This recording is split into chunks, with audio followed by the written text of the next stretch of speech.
भैया, माँ क्यों चली गई और कहाँ चली गई?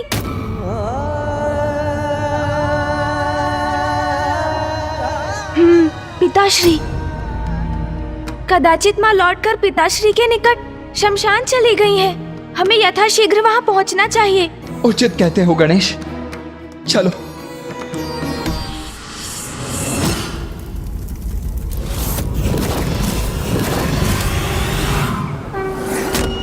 प्रणाम पिताश्री।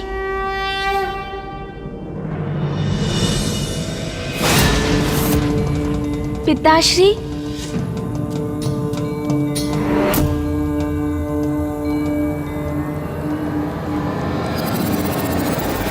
पिताश्री, कृपया कर अपने ध्यान से बाहर आइए। पिताश्री, माताश्री महाकाली अंतर ध्यान हो गई है।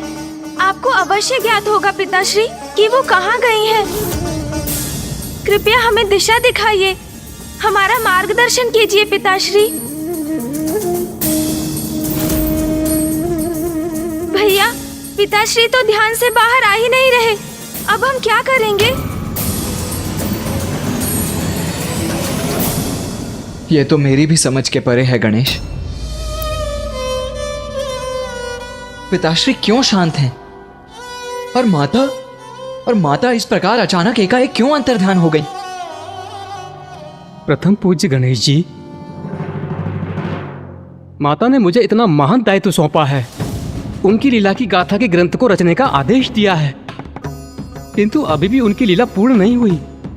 आपने माता से जो प्रश्न पूछे उसका उत्तर दिए बिना ही वो अंतर्ध्यान हो गई, और उन्होंने सर्वप्रथम श्री मातंगी रूप क्यों धारण किया, ये तो हमें अभी भी ज्ञात नहीं।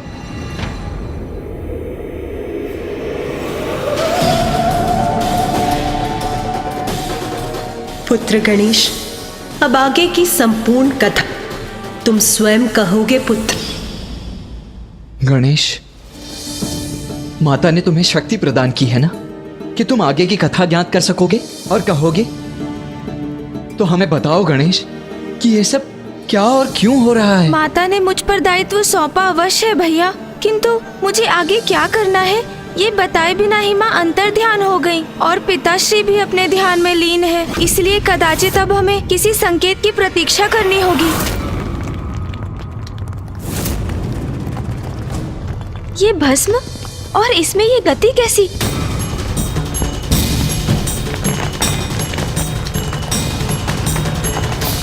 गणेश, क्या हुआ? तुम कुछ कहते क्यों नहीं? और तुम्हारी दृष्टि पिताश्री के चरणों पर ही क्यों टिकी हुई है? भैया, वो देखिए,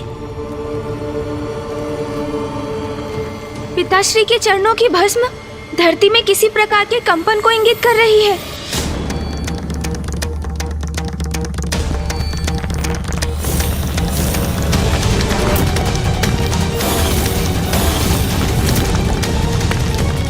मुझे ज्ञात करना होगा कि ये कंपन कैसे हो रहा है।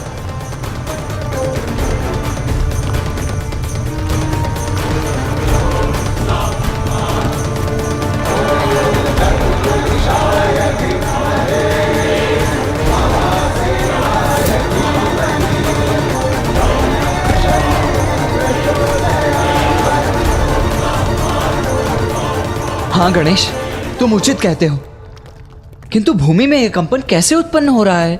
भैया, माँ ने मुझे शक्ति प्रदान की। उसके पश्चात हम पिताश्री के पास उनके मार्गदर्शन प्राप्त करने पहुँचे और उनके माध्यम से मुझे ये भूकंपन दिखाई दिया। अर्थात भैया, हो ना हो आगे की कथा का सूत्र इस भूकंपन के स्रोत से ही जुड़ा है।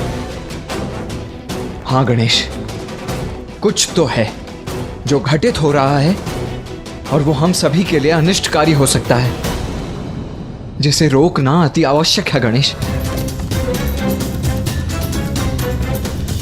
किंतु ये ध्वनि आ कहां से रही है? इस भूकंपन का स्रोत कहां से है, सबसे पूर्व मुझे ये ज्ञात करना होगा।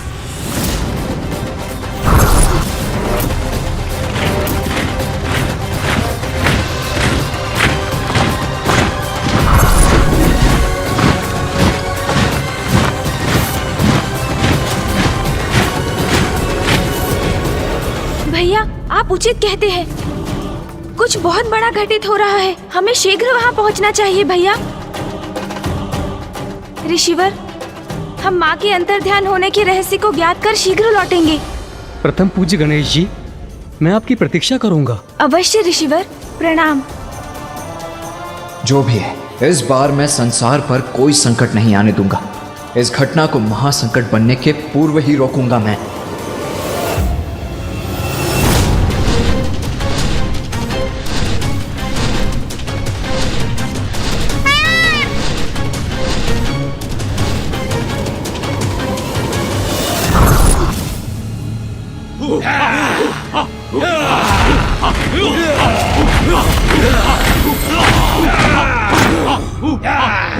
भैया, ये ध्वनि इसी मार्ग से आ रही है। हम उचित मार्ग पर अग्रसर हैं।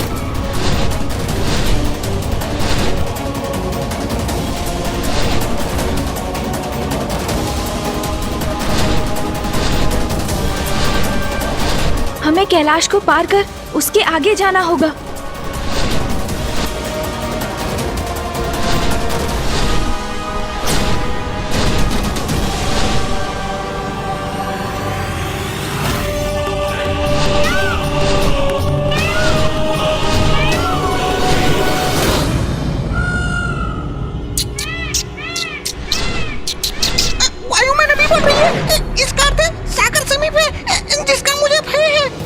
क्या हुआ मूषक जी? क्या आपको भी किसी संकट का आभास हुआ? नहीं प्रभु, मैं तो बस पिछली बार का स्मरण कर सागर के ऊपर जाने से विचलित हो रहा हूँ। पूर्व में आपने मुझे सागर में प्रवेश करने का आदेश जो दिया था प्रभु।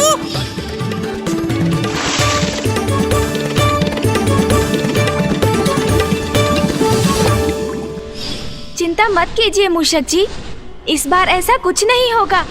हमें वायु मार्ग से ही आगे बढ़ना है। उचित है प्रभु। गणेश, ये शीघ्रता करने का समय है, तो तुम अपनी गति धीमी क्यों कर रहे हो? भैया, गति मैंने नहीं, मूषक जी ने घटाई है। सागर को देखकर उन्हें आशंका हो रही है कि कहीं मैं उन्हें पुनः जल में उतरने का आदेश ना दे दूं। और कदाचित वो थोड़े थक भी रहे हैं भैया।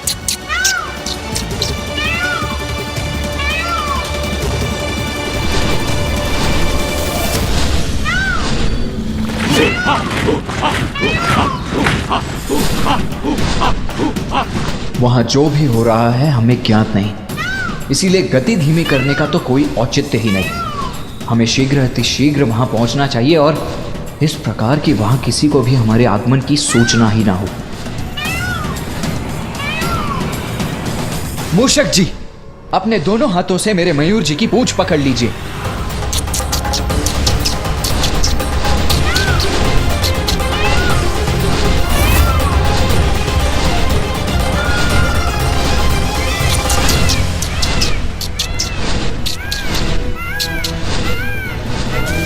उचित है, इसी प्रकार थाम कर रखिए।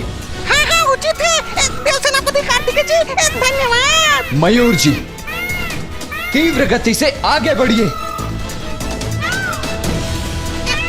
इतनी तीव्र गति मैं संभाल नहीं सकूंगा।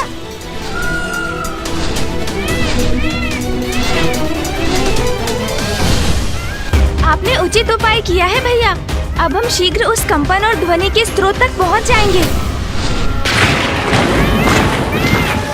अब ऊपर चलिए मयूर जी।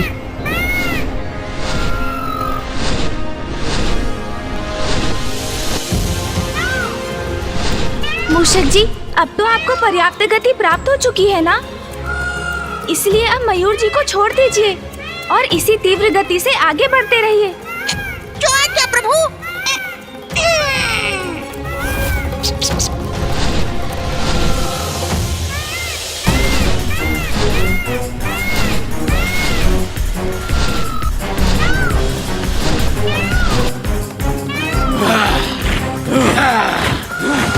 भैया, वो देखिए वहाँ। उचित कहते हो गणेश, कदाचित उस भूकंपन का स्रोत यही स्थान है।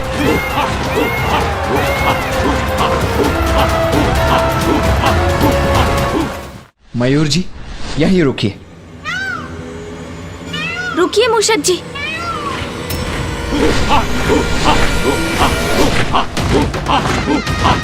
भैया, यहाँ तो असंख्य असुर एकत्रित हो रहे हैं। अवश्य किसी बड़े अनिष्ट का संकेत है ये। गणेश उचित कहता है, असुरों की यह सभा किसी शुभ कार्य के लिए हो, यह असंभव है।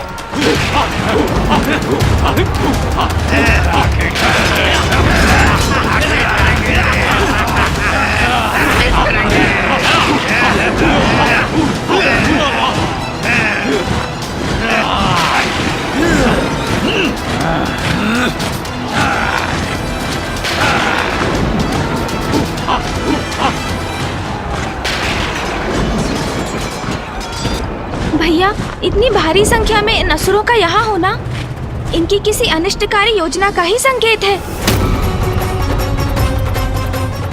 योजना जो भी हो गणेश, मैं उसे कभी क्रियान्वित नहीं होने दूंगा।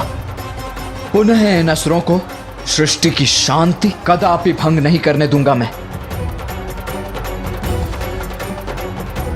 भैया रुकिए। बुरे का अंत करने में प्रतीक्षा क्यों गणेश? मैं अभी जाकर इन असुरों का वध कर देता हूं।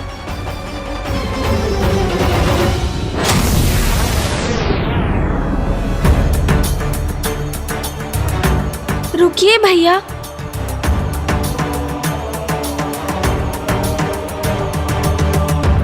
भैया, स्वयं पर नियंत्रण रखिए। हम यहाँ इन असुरों का वध करने नहीं, अपितु ये ज्ञात करने आए हैं कि माँ ने माता मातंगी का रूप क्यों धारण किया, फिर उनसे माता कौशिकी का आविर्भाव क्यों हुआ। भैया, माता श्री महाकाली के रूप में माँ ने हमें अपनी लीला सुनाई, किंतु इस एक प्रश्न का उत्तर दिए बिना वो अंतर ध्यान हो गई। और फिर हम उनसे और पिताश्री से संकेत पाकर यहाँ पहुँचे, अर्थात हमें हमारे प्रश्न का उत्तर यहाँ प्राप्त होगा। इसलिए आप शांत रहिए भैया।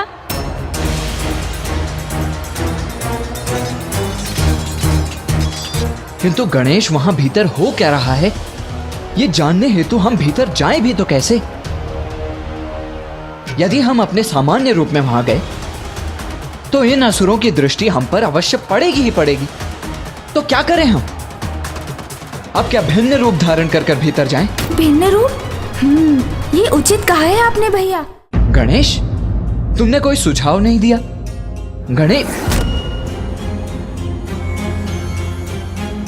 गणेश कहाँ चले गए हो तुम?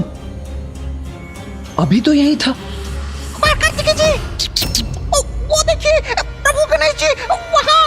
मूषक जी कहाँ संकेत कर रहे हैं? कहाँ है गणेश? भैया, मैं यहाँ हूँ।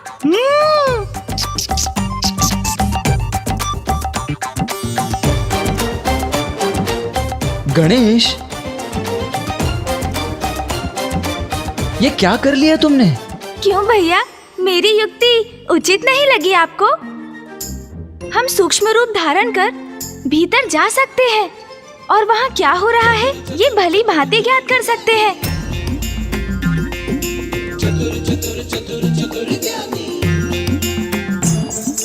तुम्हारी युक्ति तो उचित है ही गणेश, और तुम्हारी चतुराई भी सराहनीय है।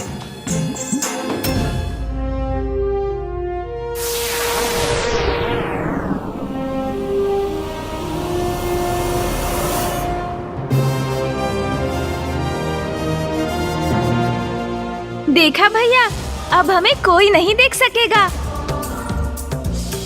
प्रभु, आपने तो सूक्ष्म रूप धारण कर लिया, किंतु मैं क्या करूं? यदि मैं इसे भीतर गया तो ये असुर मुझे जीवित ही अपना आहार बना लेंगे। प्रभु, मैं असुरों का भोजन नहीं बनना चाहता। प्रभु। मूषक जी, आपसे कौन कह रहा है भीतर जाने के लिए? आप और मयूर जी यहीं पर प्रतीक्षा कीजिए, क्योंकि आप दोनों यहीं सुरक्षित रहेंगे। उचित है प्रभु। चलिए भैया।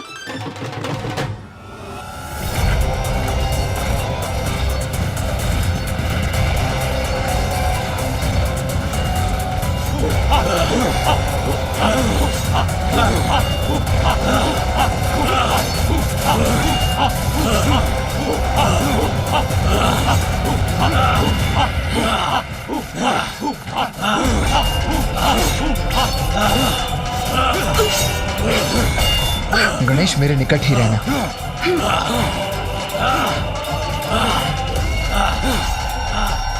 भैया, इन विशालकाय असुरों से मेरी दृष्टि बाधित हो रही है। मुझे कुछ भी नहीं दिखाई दे रहा।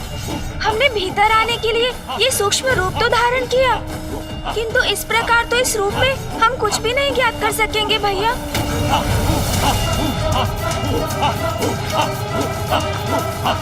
हाँ गणेश, हमें आगे बढ़कर किसी ऊंचे स्थान पर स्थित होकर देखना चाहिए कि ये असुर यहाँ क्यों एकत्रित हुए हैं। हाँ भैया, यही उचित होगा। चलो गणेश।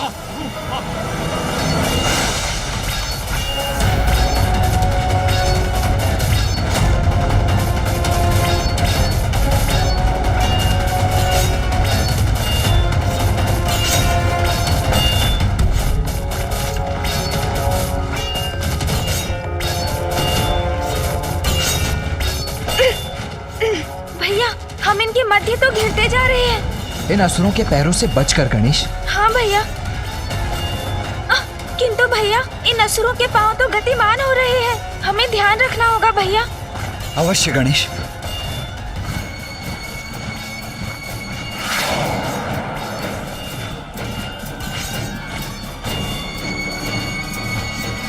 अब ये कैसी ध्वनि थी?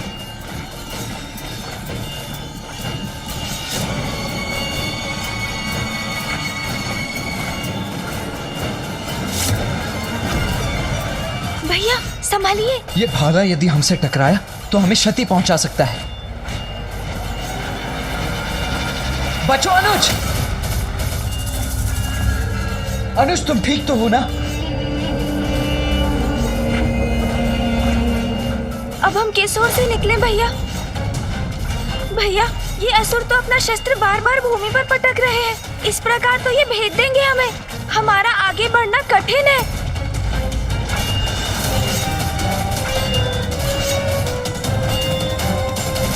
जो भी हो गणेश, हमें आगे तो बढ़ना ही होगा, किंतु सावधानी से आगे बढ़ो। भैया ध्यान से।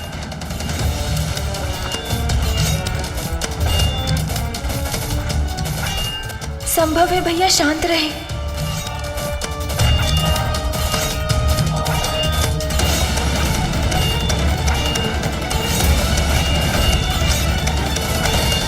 क्या हुआ भैया? गणेश, मेरा अनुसरण करने के लिए तैयार रहो। इन असुरों से बचकर आगे निकलने का एक ही उपाय है। समझ गया भैया। आगे बढ़ो गणेश, अभी।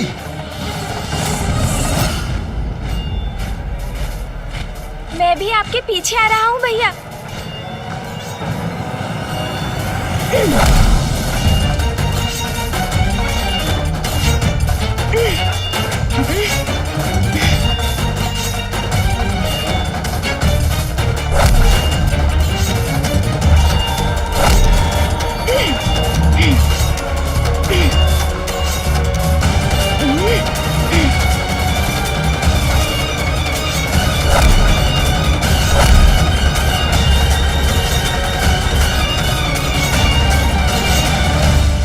भैया संभल कर।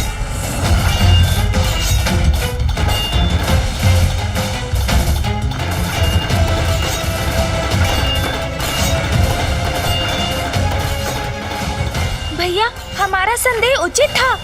इन भांति भांति के असंख्य असुरों की ये सभा अवश्य किसी बड़ी भावी अनिष्टकारी घटना का संकेत है। हाँ गणेश, किंतु यहाँ से भी कुछ स्पष्ट नहीं हो रहा है।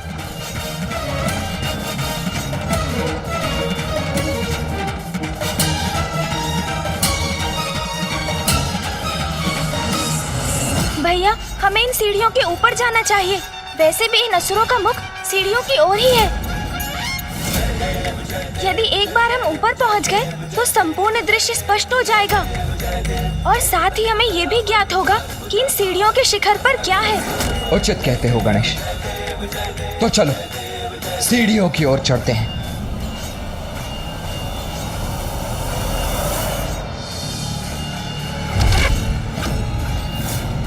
सावधान भैया। भैया बचिए।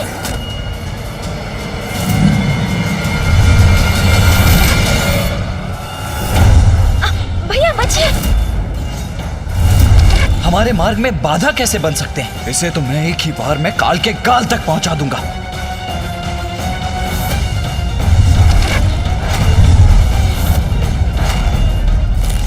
ये क्या? भैया तो आवेश में आ रहे हैं। कहीं क्रोध में आकर वो इन असुरों पर आक्रमण ना कर दे। यदि ऐसा हुआ तो हमारे यहाँ आने का उद्देश्य ही विफल हो जाएगा। वो हमें कभी ज्ञात नहीं हो पाएगा जो हम ज्ञात करना चाहते हैं। भैया, बचिए भैया।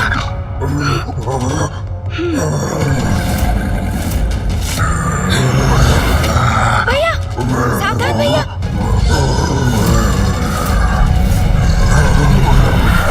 भैया, यदि इसी प्रकार उलझे रहे तो हमारा महत्वपूर्ण कार्य बाधित हो सकता है, जिसके लिए हम यहाँ आए हैं।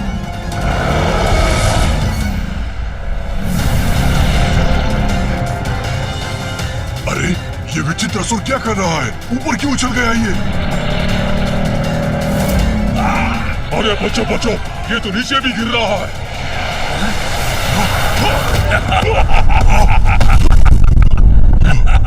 ओह, वो पशु मकड़ी तो असुरों के ऊपर ही जा गिरा। अब इन्हें कहीं हमारा भेद ना ज्ञात हो जाए। ये कैसे कैसे असुर चले आते हैं यहाँ? न सुध न बुध, बस गिरे तो गिरे ही रहो।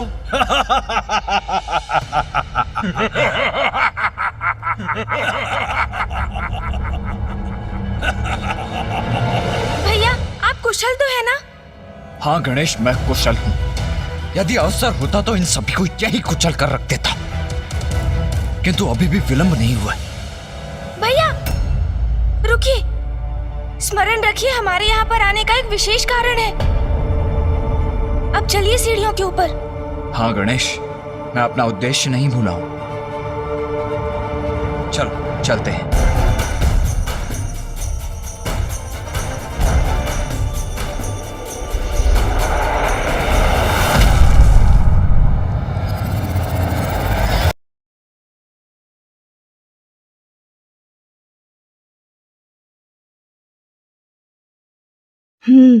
अब वही युक्ति मुझे पुनः अपनानी पड़ेगी, तभी इसके शिखर तक पहुंच पाऊंगा।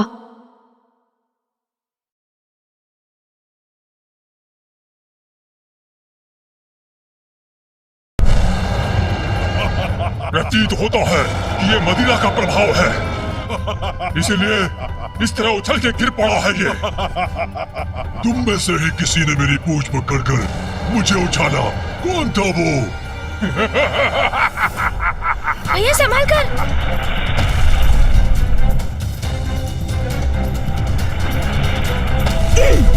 भैया बस कुछ और सीढ़ियां हैं।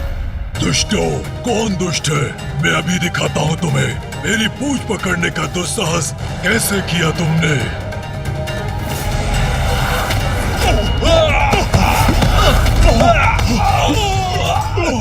भैया अब एक लंबी छलांग लेनी होगी।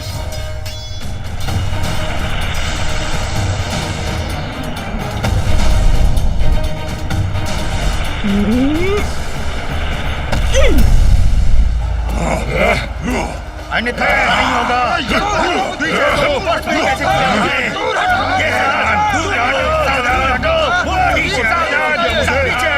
अन्यथा अच्छा नहीं होगा। इतना विशाल का असुर समूह।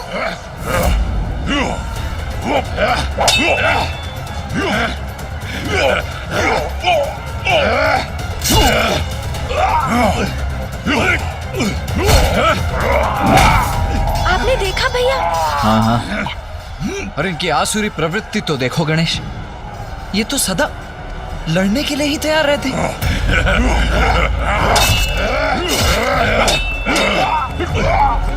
और मेरी चिंता का कारण भी यही है गणेश। इतने सारे असुर एक साथ यहाँ एकत्रित हुए हैं, इनका नेतृत्व कौन कर रहा है? इनका प्रयोजन क्या है? हमें कुछ भी ज्ञात नहीं है। हाँ भैया, किंतु हमें ऊपर चढ़ना चाहिए। हम इन सीढ़ियों के अंत तक पहुँच ही रहे हैं। इसके पश्चात शीघ्र सभी रहस्य उजागर हो जाएंगे।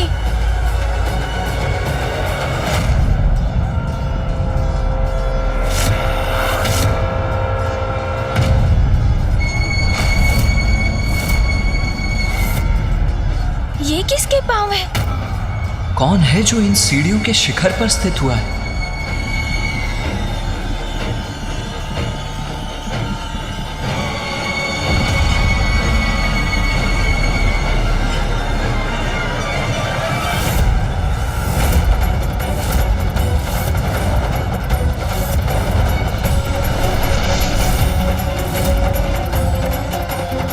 असुर गुरु शुक्राचार्य? और यहाँ असुरों की ऐसी दुर्दशा तुम्हारे ही कारण है। असुर गुरु के कठोर शब्द किस पर लक्षित है? भैया शीघ्र छिप जाइए। कहीं असुर गुरु शुक्राचार्य ने हमें देख तो नहीं लिया? यदि ऐसा हुआ तो बहुत बड़ा संकट उत्पन्न हो जाएगा। मुझे ऐसा आभास क्यों हुआ कि जैसे कोई यहाँ था? यदि अभी तक असुर गुरु ने हमें नहीं देखा था तो अब तो अवश्य देख लेंगे।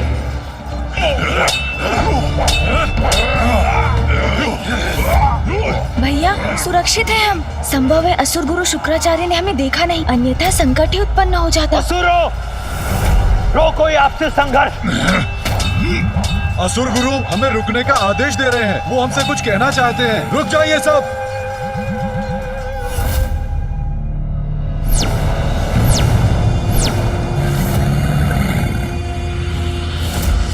प्रणाम असुर गुरु शुक्राचार्य।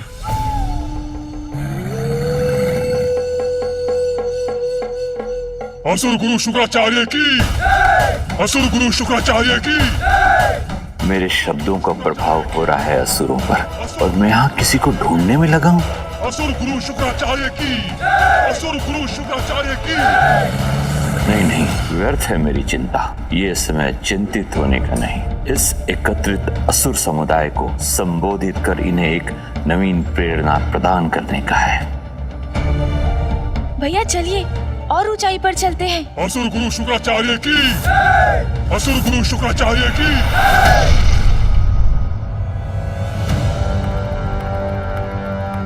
इस बार तो असुर गुरु शुक्राचार्य की दृष्टि से बच गए हम, किंतु अब हमें किसी सुरक्षित स्थान पर स्थित होना चाहिए।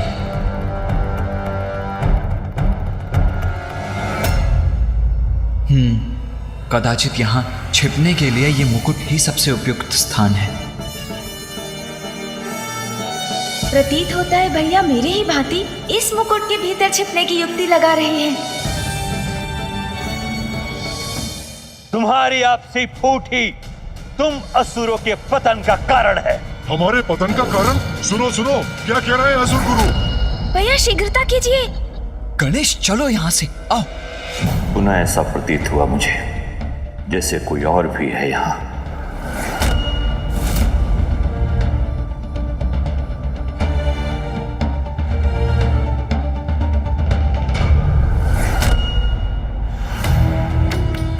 नहीं, और कोई नहीं, मात्र असुर समुदाय है जो मेरी प्रतीक्षा कर रहा है। आपसी संघर्ष से असुर समुदाय का अंत करना चाहते हो तुम। वो मूर्खता तो तुम स्वयं ही कर सकते हो, उसके लिए मेरी क्या आवश्यकता है? मैं चला ही जाता हूं यहां से। मत जाइए असुर गुरु। देखिए असुर गुरु, रोक दिया हमने अपना संघर्ष। मत जाइए असुर गुरु, हमारा मार्गदर्शन कीजिए। मत जाइए असुर गुरु, हमें क्षमा कीजिए। मत जाइए असुर गुरु, मत जाइए। यहाँ से कुछ भी स्पष्ट दिखाई नहीं दे रहा है मुझे। तो सुनो, अब भी समय है, सुधर जाओ। वन में उगने वाली दूब को एक साधारण खरहा भी अपना ग्रास बना लेता है, किंतु वही दूब जब एक साथ मिलकर एक रस्सी का आकार ले लेती है तो उसकी संयुक्त शक्ति इतनी बढ़ जाती है कि वो गजराज जैसे विशाल जीव को भी बांधने में समर्थ हो जाता है। इसीलिए एक साथ आए दूब के समान एक हो जाओ, तभी होगी असुर शक्ति की जय। असुर शक्ति की जय हो, असुर शक्ति की जय हो, असुर शक्ति की जय करेंगे हम। असुर गुरु शुक्राचार्य की जय, असुर गुरु शुक्राचार्य की जय। स्मरण रहे, आज एक विशेष दिवस पर मैंने तुम सबको यहां एकत्रित किया है, क्योंकि आज का यह दिवस संसार के इतिहास पर असुरों के नवीन उदय के आरंभ के दिवस के रूप में अंकित होगा।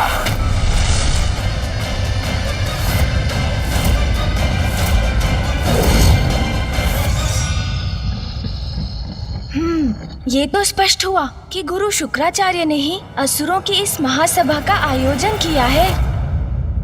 आज के दिवस असुरों का नव जागरण होगा। असुर साम्राज्य की नींव रखी जाएगी, क्योंकि सर्वशक्तिशाली असुर समुदाय आज अपनी शक्ति पहचानेगा।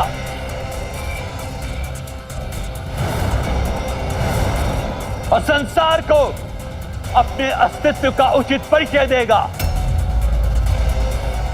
असुर नव जागरण होगा। असुर नव जागरण होगा। आज असुर एकजुट होकर संसार के समक्ष अपनी एकता की शक्ति का प्रदर्शन करेंगे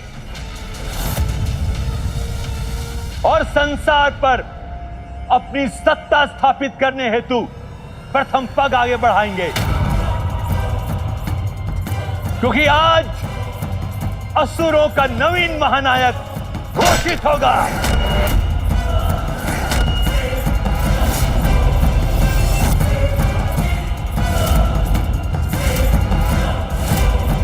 जो निकट भविष्य में असुरों के विजय पताका को फहराने में उनका नेतृत्व करेगा। भैया, असुर गुरु शुक्राचार्य को कदाचित ये ज्ञात नहीं कि आज वो दिवस है जब असुर पुनः अपनी पराजय की ओर अग्रसर होंगे, क्योंकि अधर्मी दुराचारी असुरों की विजय तो असंभव है। तुम्हारा कथन सर्वथा उचित है गणेश, किंतु मेरी चिंता का कारण तो ये है कि असुर गुरु शुक्राचार्य से प्रेरणा पाकर ये असुर उन्हें कोई उपद्रव आरंभ न कर दे। अब एक स्वर में कहो, असुर शक्ति की जय हो, जय हो। असुर शक्ति की जय हो, असुर शक्ति की जय हो, असुर शक्ति की जय हो, असुर शक्ति की जय हो, असुर शक्ति की जय हो। स्मरण रहे, अब असुर शक्ति के उदय का समय आ गया है। अब बहुत हुई पराजय, अब जय होगी असुरों की, और आज ही हम इस जय का आरंभ करेंगे।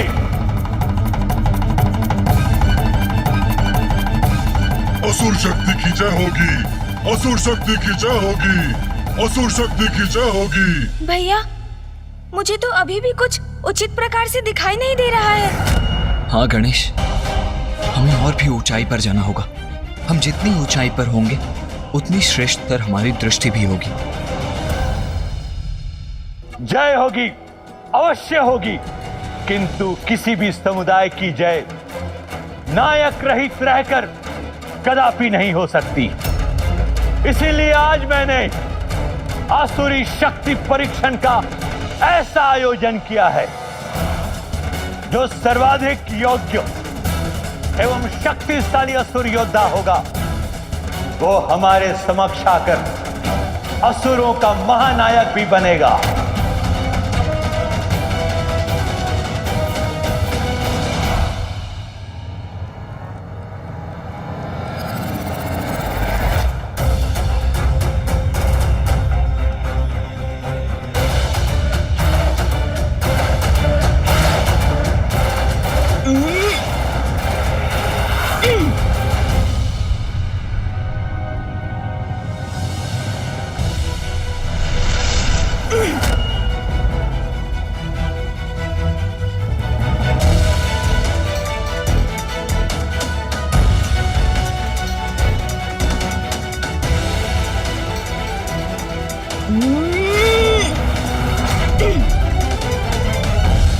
आज यहां अनेक शक्तिशाली असुर योद्धा उपस्थित हैं,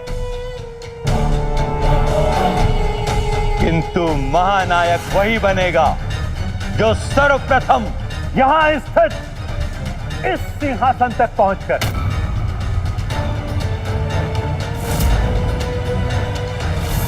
इस मुकुट को उठाने में सक्षम होगा।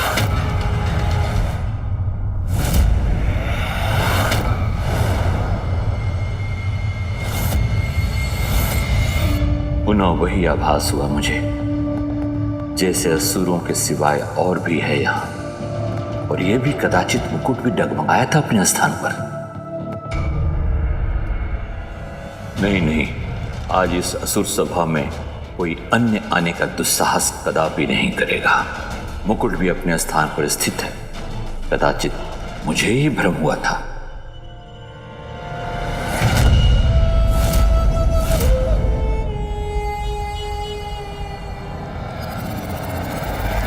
और जो भी इस मुकुट को अपने हाथों में उठाएगा, उसे अपने शीश पर धारण करेगा, तुम उसे ही अपना महानायक स्वीकार कर उसी के दिशा निर्देशों पर आगे बढ़ोगे। उचित है असुर गुरु, उचित है आपका प्रस्ताव हमें स्वीकार है। जो सर्वप्रथम मुकुट उठाएगा हमारा महानायक बनेगा। महानायक बनेगा। वही महानायक बनेगा। वही महानायक बनेगा। मैं बनूंगा महानायक। मैं बनूंगा महानायक। मैं बनूंगा महानायक। बधाई हो भैया। बधाई? किस बात की बधाई गणेश? आपने सुना नहीं भैया, असुर गुरु ने अभी अभी क्या कहा? उन्होंने कहा कि जो भी सर्वप्रथम इस सिंहासन तक पहुंचकर इस मुकुट को उठाएगा अर्थात इसे धारण करेगा, वो ही असुरों का नवीन महानायक होगा। हाँ भैया, तो इसके अनुसार हम ही हुए ना वो नवीन महानायक। गणेश, ये परिहास का समय नहीं है। और असुरों का महानायक बनने की मेरी कोई इच्छा नहीं है। तो आओ ध्यान से देखते हैं कि यहाँ आगे क्या होने जा रहा है। आज विजयी तो मैं ही होऊंगा। इस स्पर्धा में मैं ही आगे रहूंगा। कुछ भी हो जाए, मुझे ही सबको पराजित करना है। महानायक बनना है मुझे। महानायक कुछ भी हो, विजयी तो मैं ही होऊंगा। महानायक बनना है मुझे। मैं बनूंगा महानायक। मैं बनूंगा।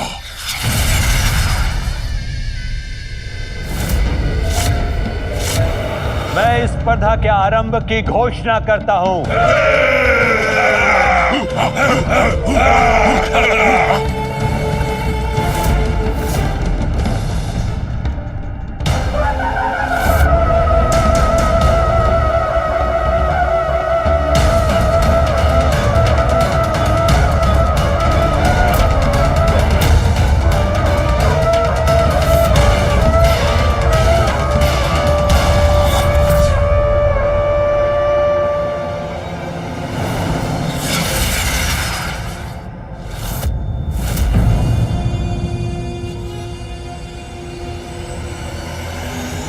स्पर्धा आरंभ हो।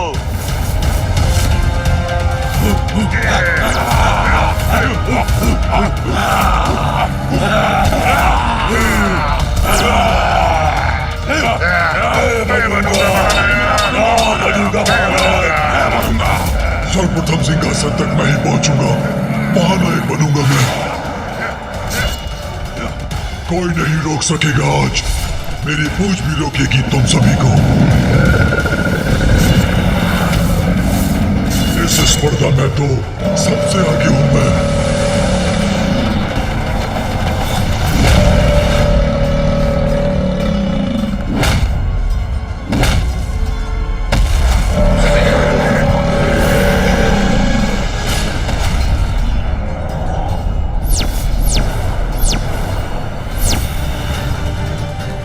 लघुकाय हूं तो क्या हुआ, महानायक का पद और सिंहासन दोनों मेरे ही हैं।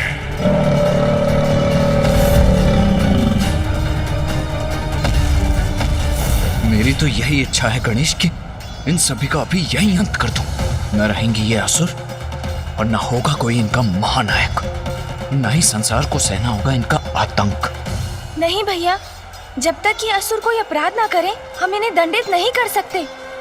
हाँ भैया, और ये किसी भी प्रकार से न्याय संगत नहीं होगा।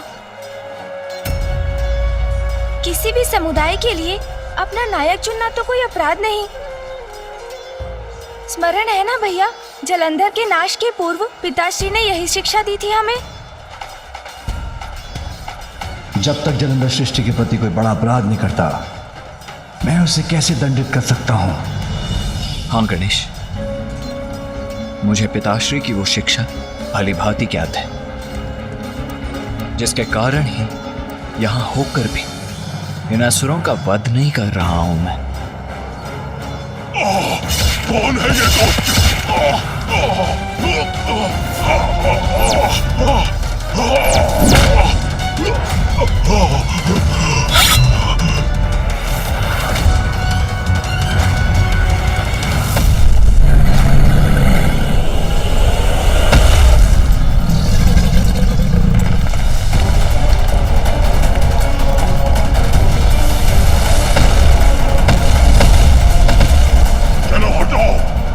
बढ़ने दो हमें।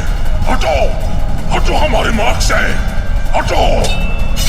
अन्य असुरों को तो मेरे असुर आगे नहीं बढ़ने देंगे और मैं इस लघु का असुर का उचित उपाय करूंगा।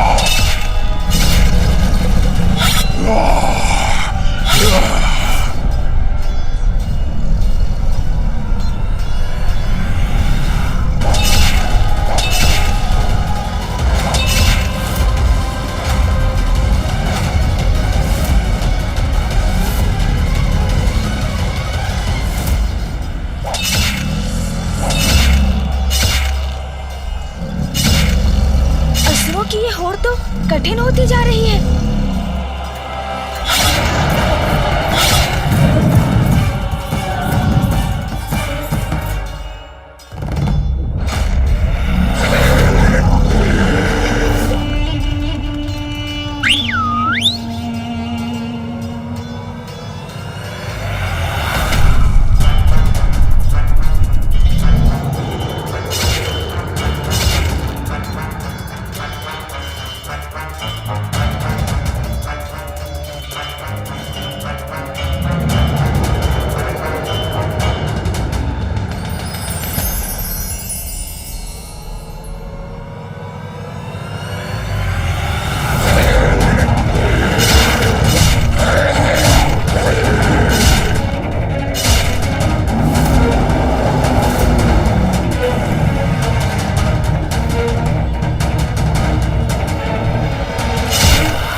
आगे बढ़ो, आगे बढ़ो, लघु का असुरों, आगे बढ़ो।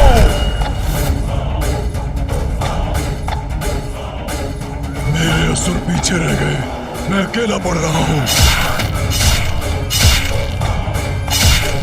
अब मैं इस लघु का असुर को नहीं छोड़ूंगा।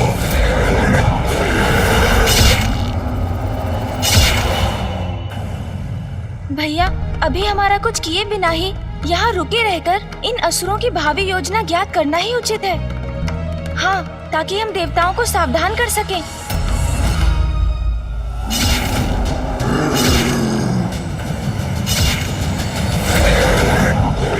हाँ गणेश, हमें यह ज्ञात करना ही होगा कि इनका महानायक कौन होगा।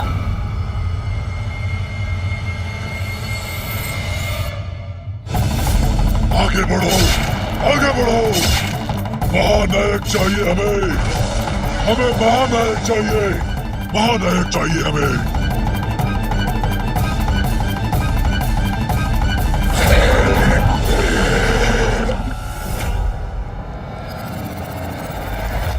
कदाचित इन दोनों असुरों में से ही कोई एक असुर महानायक होगा।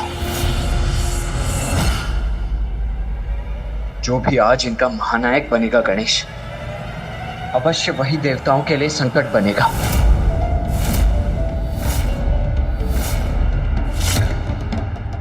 नहीं, इतनी बार जिस आभास को मैंने अपना भ्रम समझकर नकार दिया, उसके पीछे कुछ तो सत्य है। मुझे यहाँ किसी और के होने का आभास हो रहा है। अवश्य कोई दिव्य शक्ति उपस्थित है यहाँ।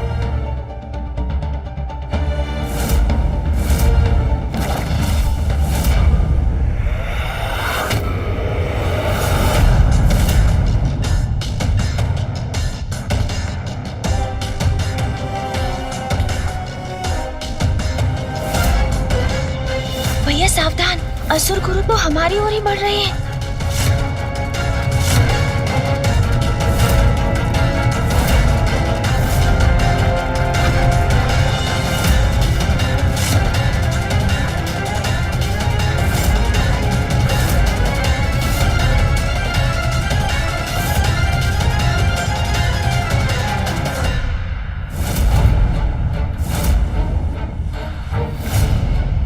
यदि असुर गुरु ने मुकुट उठाकर हमें देख लिया तो हमारा यहाँ आना व्यर्थ हो जाएगा।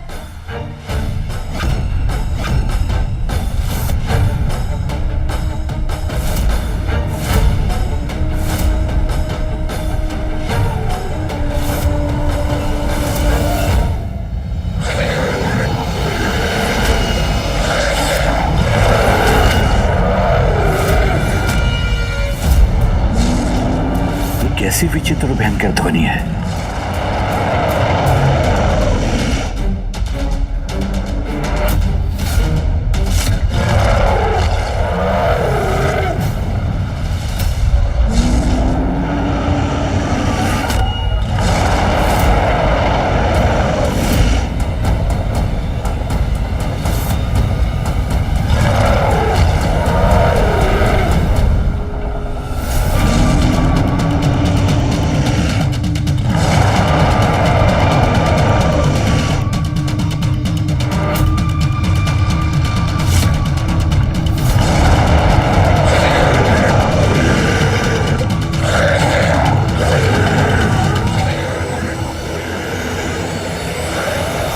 क्या हो रहा है यहां?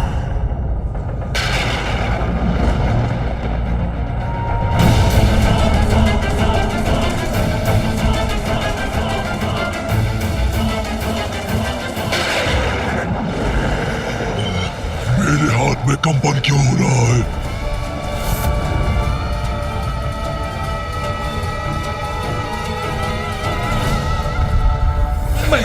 मैं अपने खड़क को थाम नहीं रख पा रहा हूँ। मेरे हाथ से फिसल रहा है।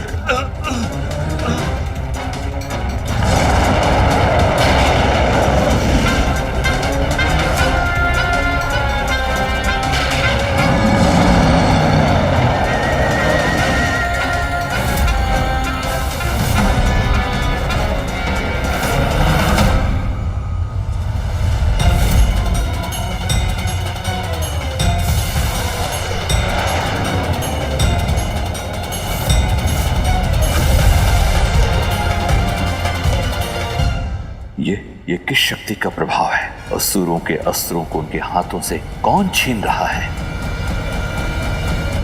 भैया, ये तो बहुत बड़ा विचित्र दृश्य है, किंतु ये हो कैसे रहा है? गणेश, मैंने भी पूर्व में ऐसा विचित्र दृश्य कभी नहीं देखा। हाँ भैया, ये मैंने भी नहीं देखा है कभी।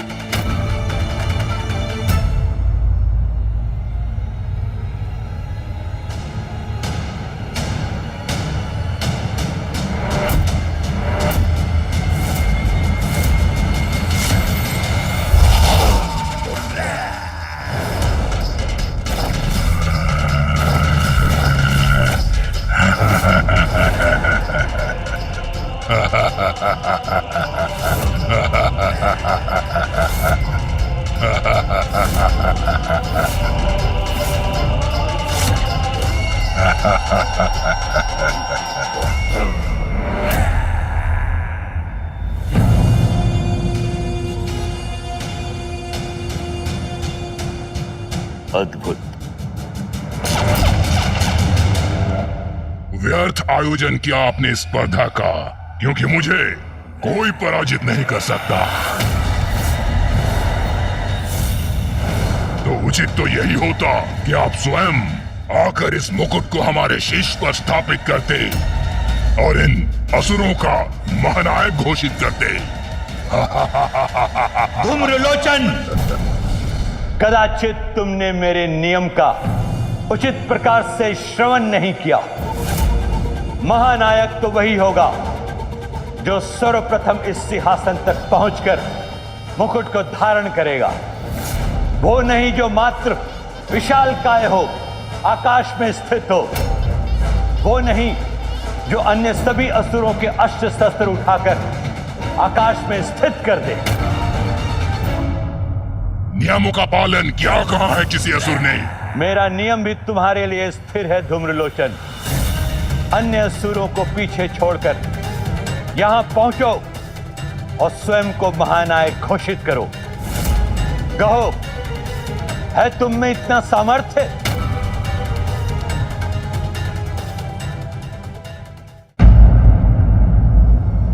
सामर्थ्य है, पूर्ण सामर्थ्य है, और इसका प्रमाण आपके समक्ष है।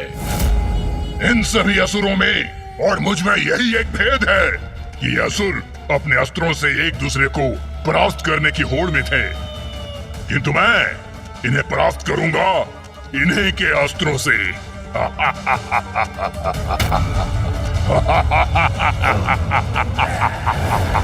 ये हमारे असुरों से हमें परास्त करेगा। ये असुर करने क्या जा रहा है? भैया, ये हमें भी शीघ्र ही ज्ञात होगा, क्योंकि इसे जो भी करना है उसमें अधिक प्रतीक्षा नहीं करेगा ये।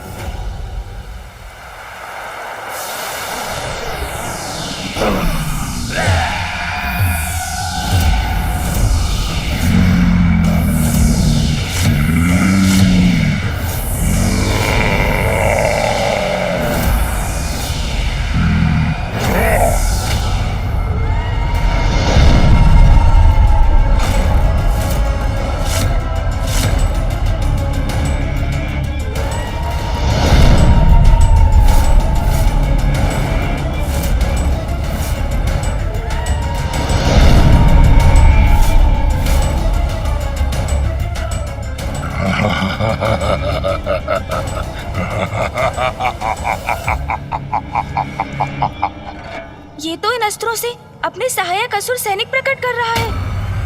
हमारे अस्त्र इसके सैनिक बन गए, अब हम क्या करेंगे?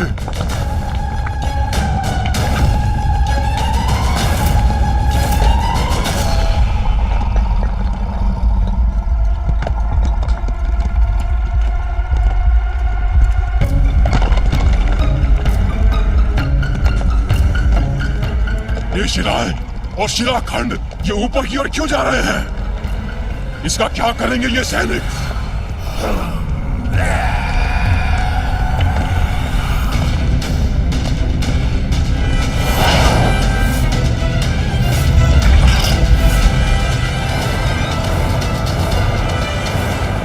असाधारण है इसकी शक्ति, जिससे इसने अपने लिए सेना का निर्माण कर लिया और उसको अस्त्र भी दे दिए।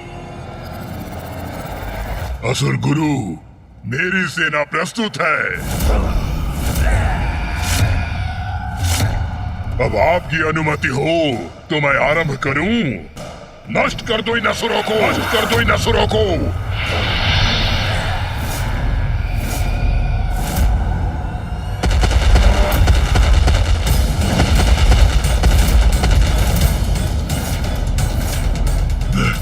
मैं क्या करूं अब? कैसे करूं इस दुष्ट का सामना? मैं तुम्हें आगे बढ़ने नहीं दूंगा।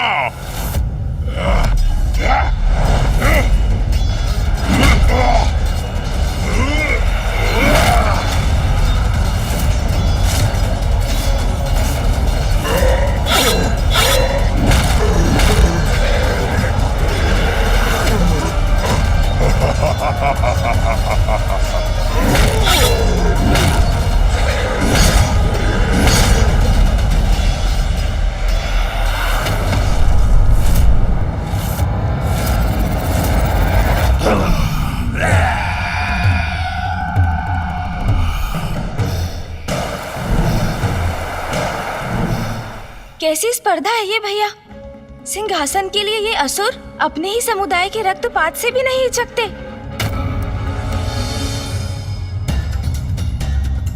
इसीलिए तो यही इनका अंत करना चाहता था मैं, किंतु मर्यादा से बंधा हूं, इसीलिए विवश हूं मैं।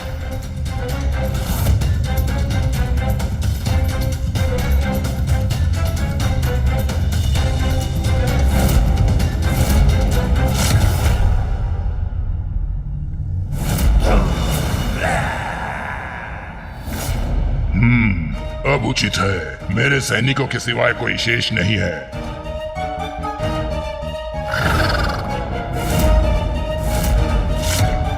गुरु शुक्राचार्य, मैंने कहा था ना, ये स्पर्धा व्यर्थ है। कोई पराजित नहीं कर सकता मुझे, कोई पराजित नहीं कर सकता मुझे। सर्वशक्तिशाली धूम्रलोचन की जय, सर्वशक्तिशाली धूम्रलोचन की जय। ये तो वास्तव में अत्यंत शक्तिशाली है भैया। अपनी सेना स्वयं उत्पन्न कर लेता है ये, वो भी निर्जीव शिलाखंडों और अस्त्रों से। अब इस मुकुट पर मेरा अधिकार होगा।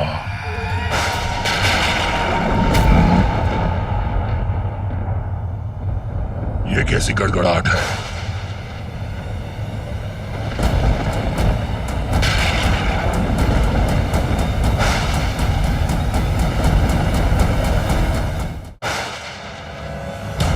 और कुछ नहीं, मात्र मेघ है आकाश में, तो मेरे रुकने का कोई औचित्य नहीं। आगे बढ़ता हूं मैं।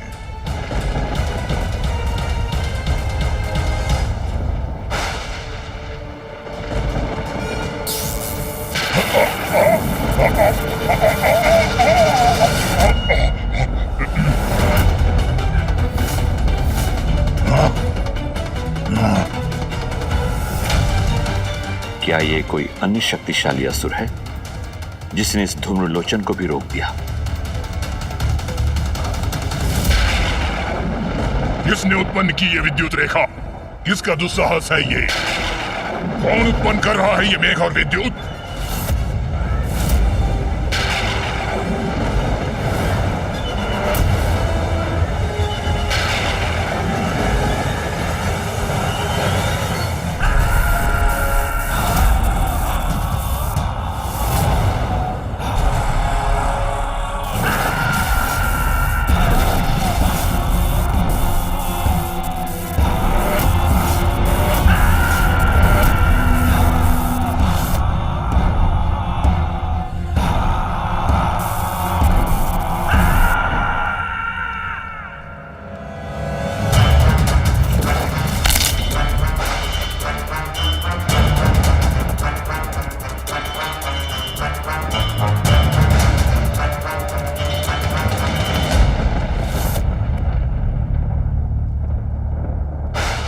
भैया, इन दोनों असुरों को तो मेघों और बवंडरों के देवता देवराज इंद्र की सेना में होना चाहिए था।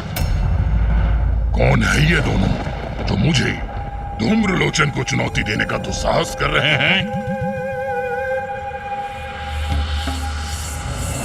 प्रणाम असुर गुरु शुक्राचार्य, मैं हूं चंड। और असुर गुरु, मेरा भी परिचय प्राप्त कीजिए। मैं हूं मुंड। चंड और मुंड, अद्भुत है इन दोनों की शक्ति। जो भी हो तुम दोनों, अपने विद्युत के साथ चले जाओ यहाँ से। यहाँ तुम्हारा कोई कार्य नहीं। अच्छा, बड़ी विचित्र बात है। हमने तो सुना था यहाँ असुरों के महानायक के चुनाव की स्पर्धा हो रही है। फिर तो हम उचित स्थान पर हैं, क्योंकि यहाँ सिर्फ हमारा ही कार्य है। तुम्हारी दृष्टि और बुद्धि दोनों ही भ्रष्ट हो गई है क्या? दिखाई नहीं देता तुम्हें? सभी असुरों का संहार कर चुका हूं मैं, और यहाँ सिंहासन तक पहुँचने वाली सीढ़ियों तक आकर खड़ा हूँ। इसलिए मैं ही हूँ नवीन असुर महानायक। चले जाओ यहाँ से। धूम्रलोचन! धूम्रलोचन! धूम्रलोचन! अन्य असुरों का संहार करने मात्र से तुम इस स्पर्धा में विजयी नहीं हुए। मत भूलो, इस सिंहासन तक पहुंचकर इस मुकुट को अपने शीश पर धारण करने के पश्चात ही तुम विजयी होगे। नवीन असुर महानायक घोषित होगे। ये क्या असुर गुरु शुक्राचार्य, थोड़ी सी योग्यता परख कर स्पर्धा में प्रवेश लेना चाहिए था। ऐसे ही किसी भी तुच्छासुर को कैसे अवसर प्रदान कर देते हैं आप? बातों के ही धनी हो या कोई और योग्यता है तुम दोनों में? विद्युत प्रदर्शन के बल पर कोई महानायक नहीं बन जाता मूर्ख। कदाचित अब हमें अपनी शक्ति का परिचय इस मूर्ख को देना ही चाहिए।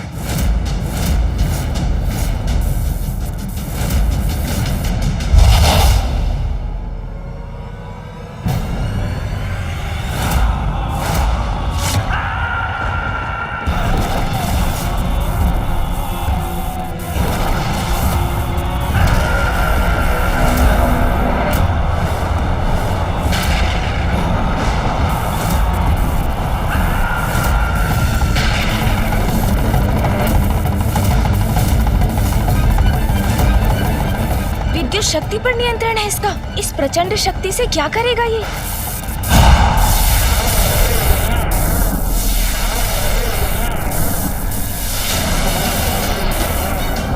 हमारी विद्युत शक्ति इसके आर पार हो रही है।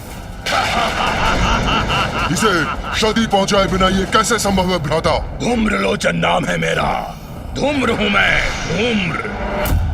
और धूम्र को विद्युत कोई क्षति नहीं पहुंचा सकती।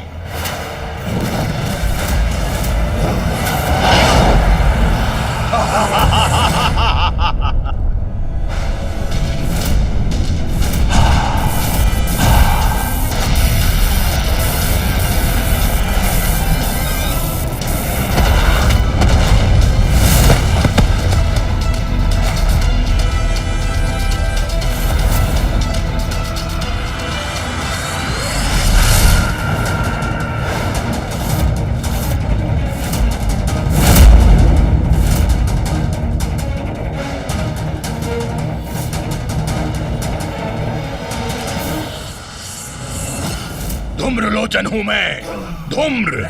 मूर्खों, मुझे पछाड़ना इतना सरल नहीं। आ रहा हूं मैं।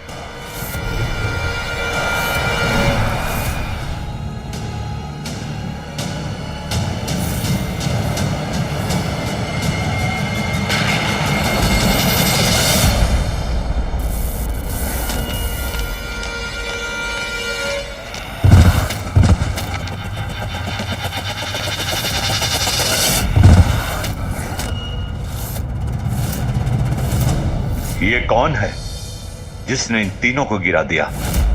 ऐसी कौन सी शक्ति है जिसने इन शक्तिशाली असुरों को ही धूल दूसरित कर दिया? तो क्या इनसे भी अधिक कोई शक्तिशाली असुर प्रकट होकर इस स्पर्धा में भाग लेने वाला है? किंतु कौन हो सकता है वो?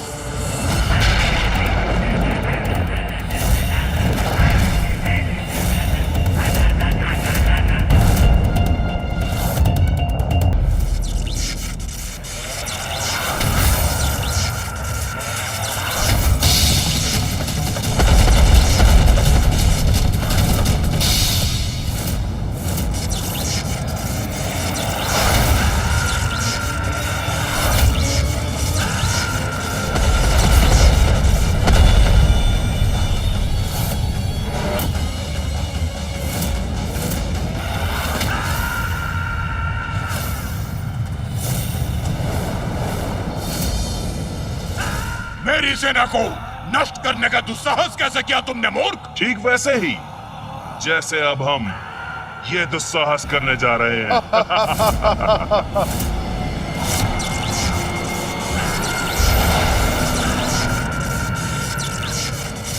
क्या? अब क्या करने वाले हैं ये दोनों?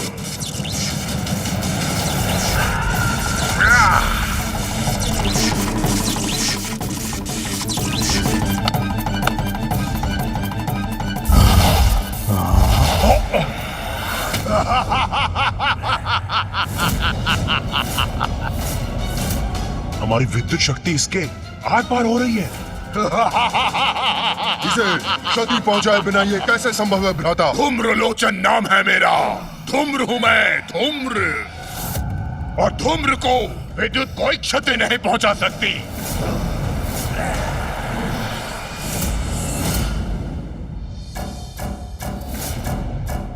अब अत्यंत शक्तिशाली हैं आप। हाँ, हमसे बहुत बड़ी भूल हो गई जो हम आपको पहचान नहीं पाए। हमें आपकी अधीनता स्वीकार है। आप हमारे सामने आइए स्वामी। हाँ, आइए स्वामी, कहाँ हैं आप? आइए ना, प्रकट होइए, समक्ष आइए।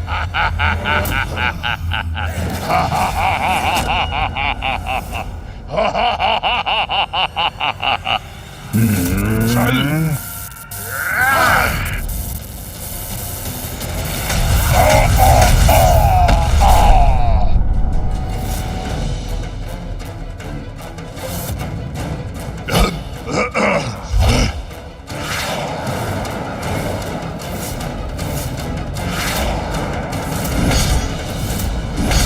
भैया, ये नवीन असुर तो उस धूम्रलोचन असुर से भी कहीं अधिक शक्तिशाली प्रतीत होते हैं।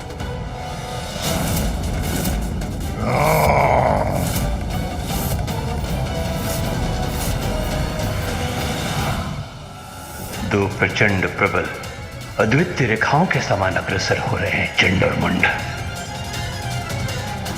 इन भयंकर असुरों की इस स्पर्धा का क्या अंत होगा? क्या ये दोनों ही इसमें विजय होंगे भैया?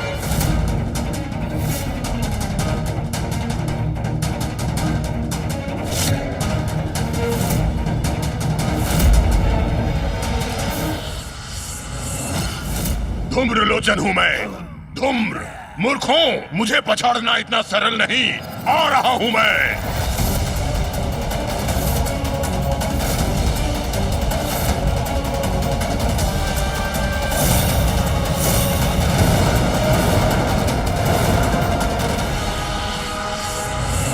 भैया, ये दोनों चंड और मुंड तो विद्युत की गति से आगे बढ़ रहे हैं। और ये धूम्र लोचन धूम्र के वेग से। हाँ भैया।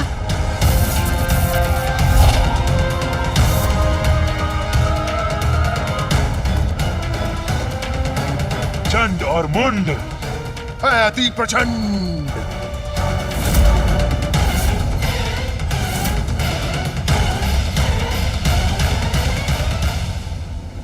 विजय इनमें से किसी की भी हो, आज असुरों को समर्थ और कुशल महानायक अवश्य प्राप्त होगा।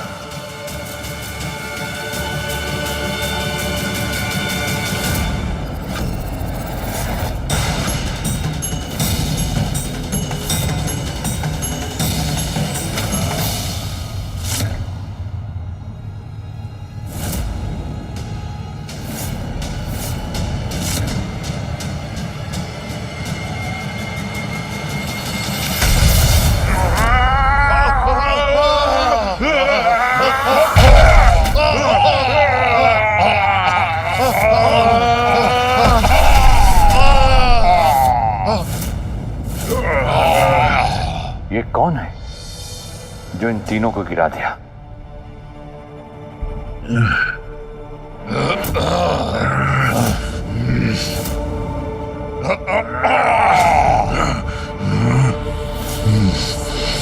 किसने किया ये दुस्साहस? और कौन है ये जिसने हम पर प्रहार किया? जो भी है, सर्वप्रथम उसका ही वध करूंगा मैं।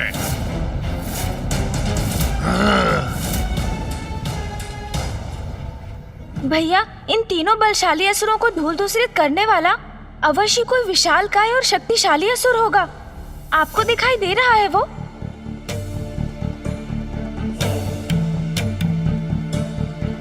नहीं गणेश, ये चंड मुंड और धूम्र लोचन मेरी दृष्टि बाधित कर रहे हैं। मुझे कुछ भी स्पष्ट दिखाई नहीं दे रहा है।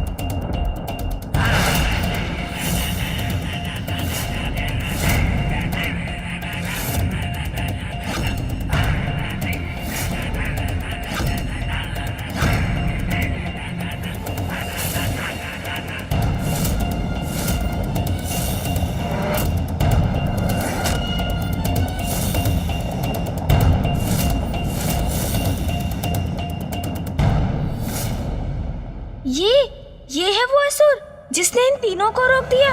हाँ गणेश, इसका तन सुगठित अवश्य है, किंतु यह असुर इतना सबल समर्थ योद्धा प्रतीत नहीं होता कि इन तीनों असुरों को रोकने में सक्षम हो सके।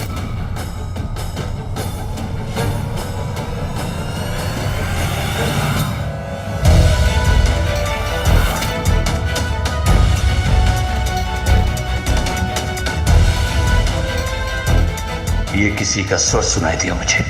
कौन है यहाँ? भैया सावधान। भ्रम नहीं था मेरा, अवश्य किसी का स्वर श्रवण किया था मैंने। प्रणाम स्वीकार करें असुर गुरु शुक्राचार्य।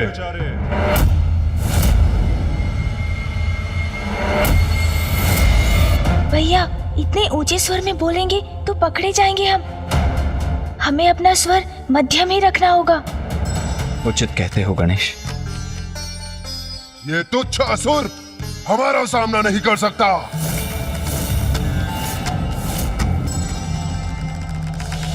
प्रतीत होता है दर्शक दीर्घा में से किसी ने इसे उठाकर फेंक दिया है और ये यहाँ आकर गिर पड़ा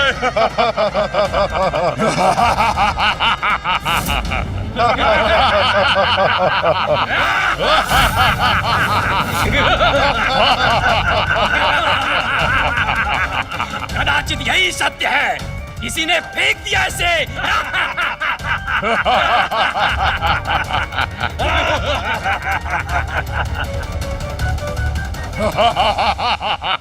सत्य तो ये है कि तुम तीनों को रोक दिया है मैंने, और सत्य ये भी है कि इस समय उस मुकुट तक बढ़ने के स्थान पर मेरे समक्ष खड़े रहने पर विवश हो तुम। और उससे बड़ा सत्य तो प्रस्तुत होगा जब तुम तीनों को पराजित करूंगा मैं। भैया, मुझे तो प्रतीत होता है कदाचित इनके मार्ग की बाधा बनकर बहुत बड़ी भूल कर रहा है यह असुर। यदि ये इनके मार्ग से नहीं हटा तो चंडमुंड और धूम्रलोचन इसका भीषण अंत कर देंगे। गणेश, जो योद्धा युद्ध भूमि में उतरने का साहस रखता हो उसकी शक्ति को कभी कम नहीं आंकना चाहिए। यहां तो केवल दो ही संभावनाएं हो सकती हैं, या तो ये आत्मघात करने आया है या अवश्य किसी गुप्त शक्ति का स्वामी है। गुप्त शक्ति? ऐसी कौन सी गुप्त शक्ति हो सकती है इसके पास जिससे ये इन असुरों का सामना कर सकेगा? ऐ मूर्ख, बुद्धि भ्रष्ट हो गई है तेरी। याद भी है कैसी शक्तियां हैं हमारे पास? किस शक्ति के बल पर हमसे टकराने चले आए हो? नहीं नहीं नहीं, शक्ति युक्ति कुछ नहीं है इसके पास। ये तो मुझे कोई मूर्ख उद्दंड प्रतीत होता है। हाँ हाँ, शब्दों से नहीं मानेगा ये। इसे तो प्रताड़ित करना ही होगा हमें।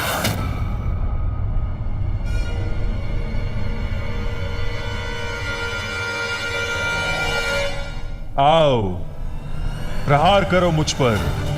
आओ, मुझ पे वार करने के बड़े इच्छुक हो ना तुम तीनों? फिर संकोच किस बात का? आओ।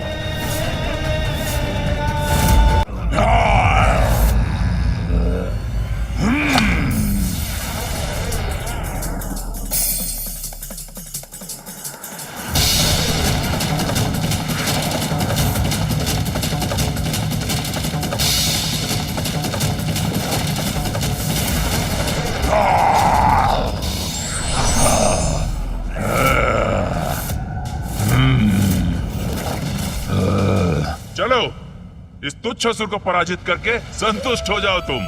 हाँ, यदि ये हमारे मार्ग की बाधा न बनता तो हम तो विजयी होने ही जा रहे थे। विजय तो तुम प्राप्त नहीं कर सकते। चलो, इसका वध करके प्रसन्नता प्राप्त करने का अवसर तुम्हें प्रदान करता हूं। संतुष्ट और प्रसन्न तो मैं तब होऊंगा जब इसका अंत करने के बाद तुम दोनों का भी वध करूंगा। सावधान तुच्छ असुर, तुम्हारा काल धूम्रलोचन बढ़ रहा है तुम्हारी ओर।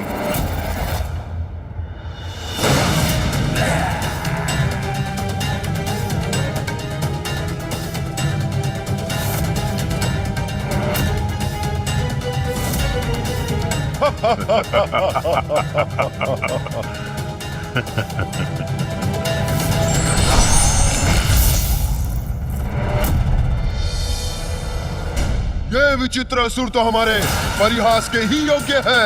हाँ भ्राता मुंड, इससे विशाल तो इसकी ढाल है।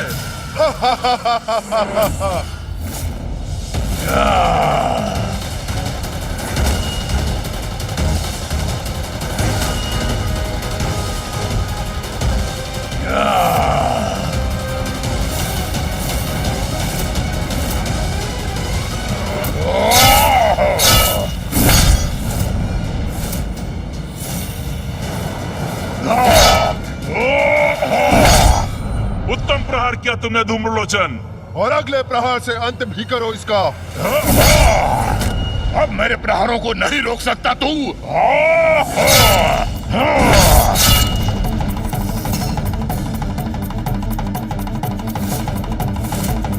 कब तक बचोगे मुझसे तुच्छ असुर?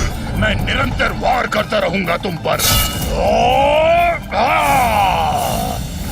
धूम्रलोचन तो निरंतर प्रहार कर रहा है और ये असुर तो अपना ही बचाव कर रहा है। ऐसे कब तक टिक सकेगा ये धूम्रलोचन के समक्ष?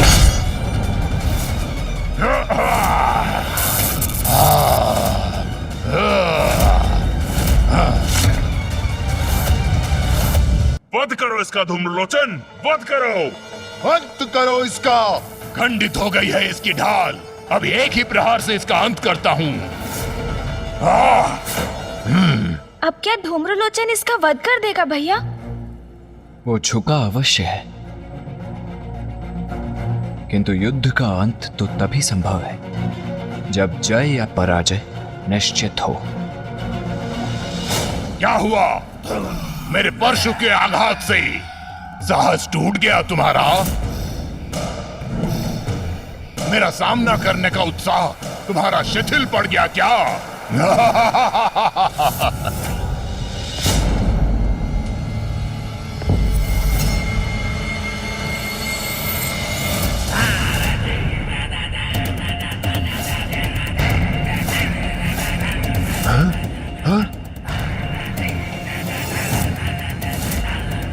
न मेरा अंत होगा, ना ही मेरा साहस चूकेगा, और मेरा उत्साह वो तो अब जागृत होगा मूर्ख।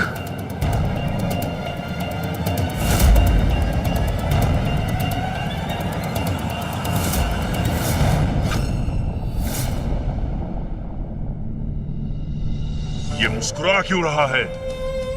हाँ, ये तो मेरी भी समझ से परे है।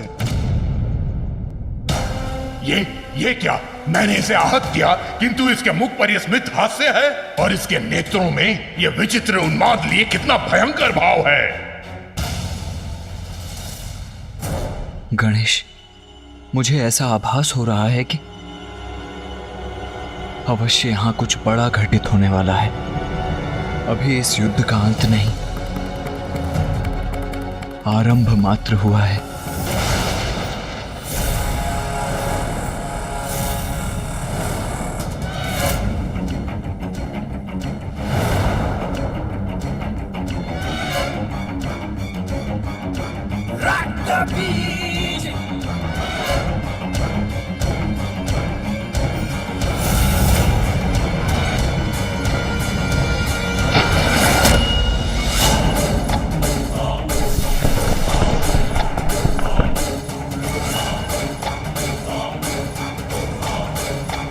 ये क्या भैया?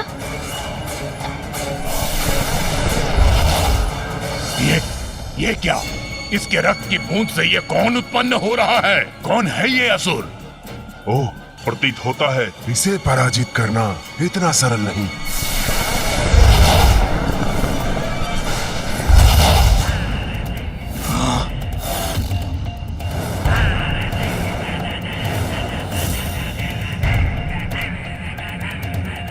रक्त बीज, मेरा नाम है रक्त बीज। अरे देखा क्या? इसकी रक्त की बूंद से इसका प्रतिरूप प्रकट हो रहा है। अब तो ये 1 से 2 हो गया। अद्भुत है असुर, अद्भुत है इसकी क्षमता। जो इस पर वार करेगा, इसका रक्त बहेगा, वो इसके समान अन्य असुरों को अपने समक्ष पाएगा। जैसा नाम वैसा परिणाम।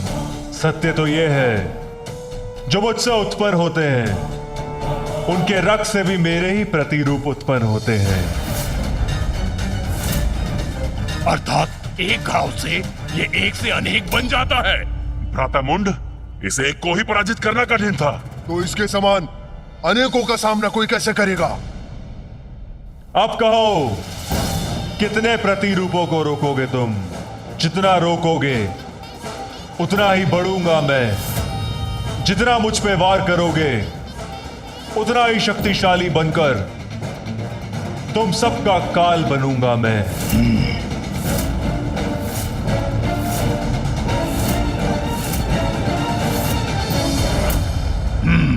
इसका अंत करने का कोई अन्य उपाय सोचना होगा मुझे। कहिए असुर गुरु, पर्याप्त है ना मेरा इतना शक्ति प्रदर्शन?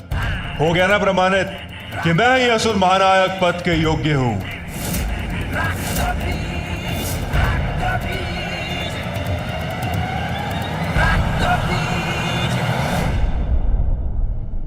इसका अर्थ तो ये है कि ये युद्ध अभी थमा नहीं है भैया।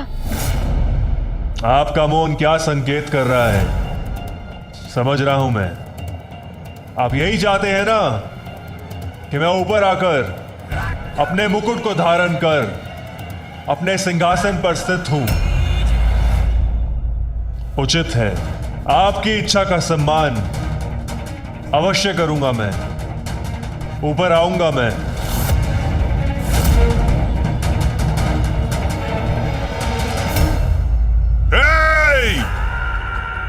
क्या समझते हो तुम हमें? हाँ, एक तुच्छ असुर अपने तुच्छ प्रतिरूप को प्रस्तुत कर हमें झुकने पर, हमें रुकने पर विवश कर देगा और हम तुम्हें आगे बढ़ने देंगे।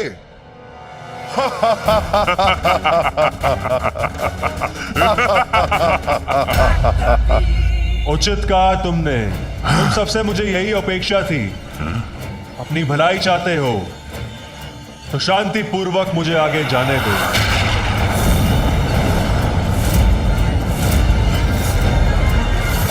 विश्वास नहीं होता, इतनी सरलता से आगे बढ़ना चाहता है ये। उस सिंहासन तक पहुंचना चाहता है।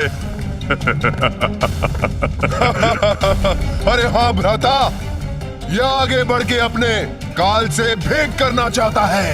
सत्य कहा भ्राता मुंड। बस अब इससे आगे तुम्हें और नहीं बढ़ने देंगे।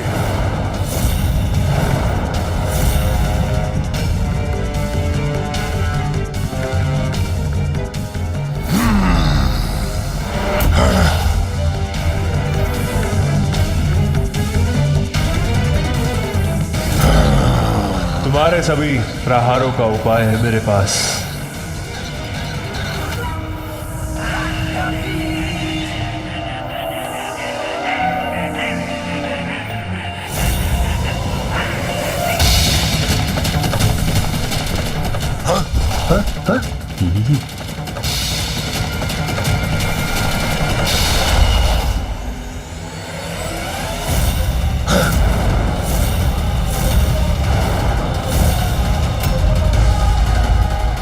ये असुर तो बहुत ही विचित्र और शक्तिशाली है। यदि ये इस स्पर्धा में विजयी हो गया तो सृष्टि के लिए बहुत बड़ा संकट उत्पन्न हो जाएगा।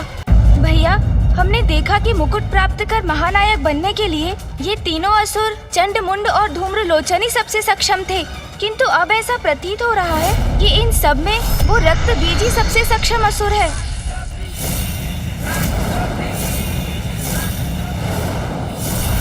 अद्भुत है ये। अब मुंड क्या करेगा? कैसे करेगा इन असुरों का सामना? सावधान मुंड, सावधान।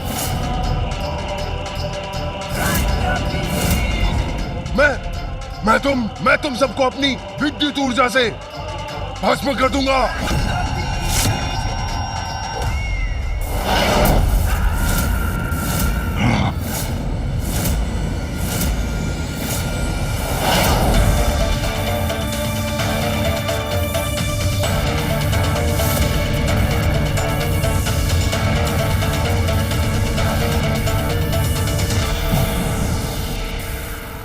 धूम्रलोचन, हम में से कोई भी विजयी हो, परंतु एक बात निश्चित है, मैं इस दुष्ट को कभी विजयी नहीं होने दूंगा। उचित कहते हो चंड, ये हमारा महानायक कदापि नहीं बन सकता।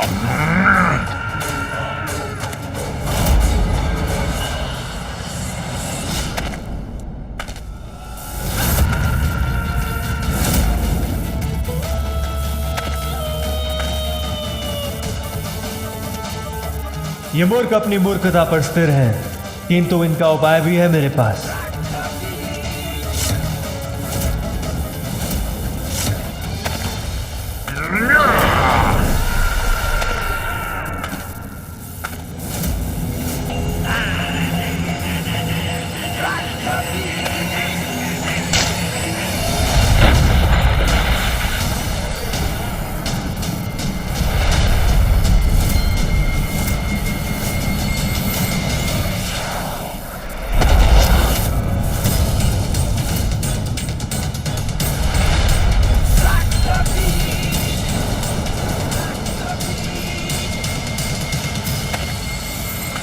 दुष्ट रक्त बीज, मैं तुम्हें रोक कर ही रहूंगा, आगे नहीं बढ़ने दूंगा।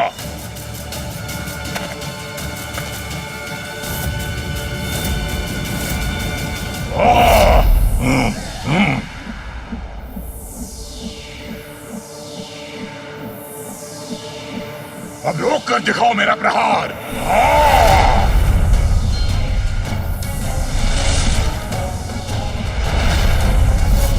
अंत करूंगा, तुम सभी का अंत करूंगा।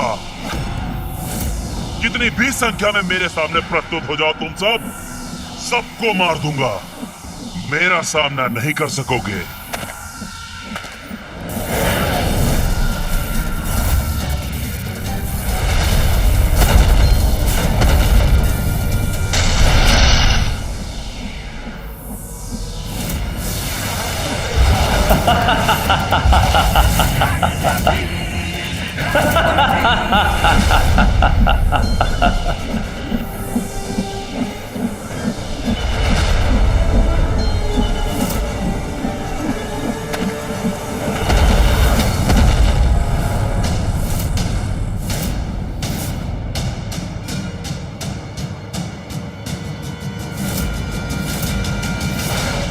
इन रक्तबीज असुरों की संख्या बहुत बढ़ गई है। अब कदाचित चंडमुंड और धूम्रलोचन को पराजय स्वीकार कर लेनी चाहिए। भैया, इस असुर ने तो अपने कथन के अनुसार अपने ही रक्त से एक संपूर्ण सेना का निर्माण कर दिया।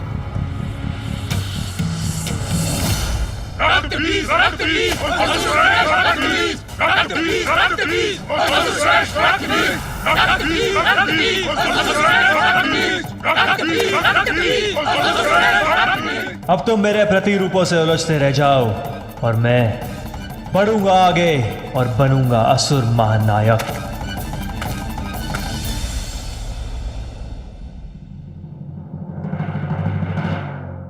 भैया, मेरे विचार से तो ये रक्त बीज ही असुर महानायक पद पर स्थित होगा।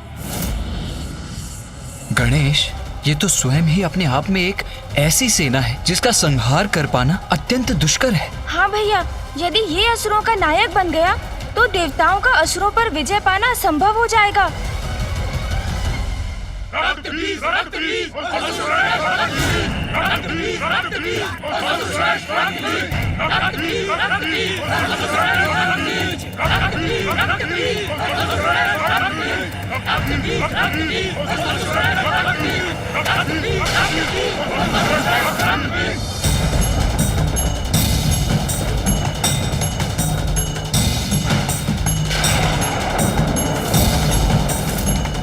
अब ये क्या हुआ?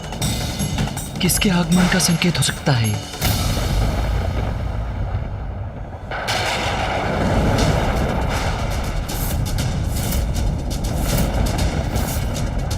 अभी और भी असुर शेष हैं, जो इन चारों को चुनौती देने का सामर्थ्य रखते हैं।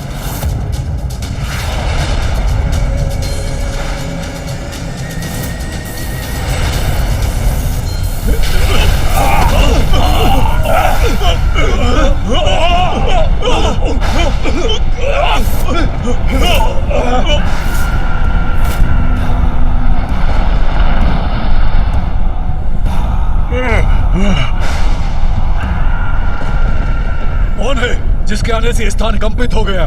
क्या ये रक्त बीज को पराजित करने आया है? कौन है ये असुर?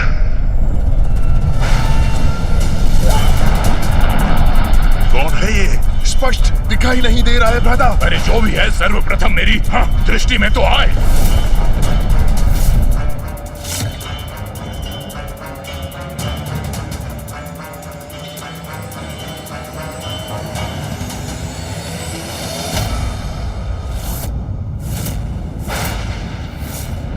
असुर गुरु शुक्राचार्य, प्रणाम।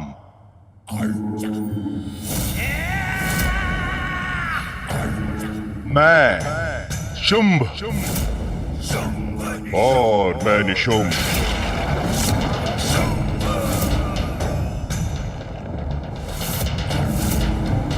शुंभ निशुंभ? विचित्र है ये। एक तन और दो शीश और दो असुर। अद्भुत है ये, विलक्षण है। हाँ, अति शक्तिशाली भी होंगे। ये कैसे विचित्र और भयंकर असुर हो तुम।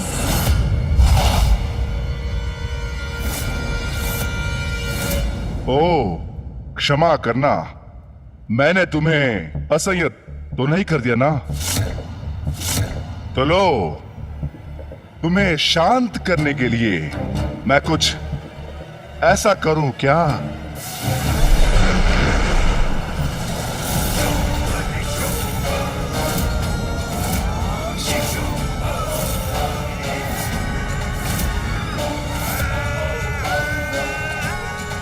अभी तो ये एक थे, अभी दो हो गए। हाँ हाँ हाँ हाँ।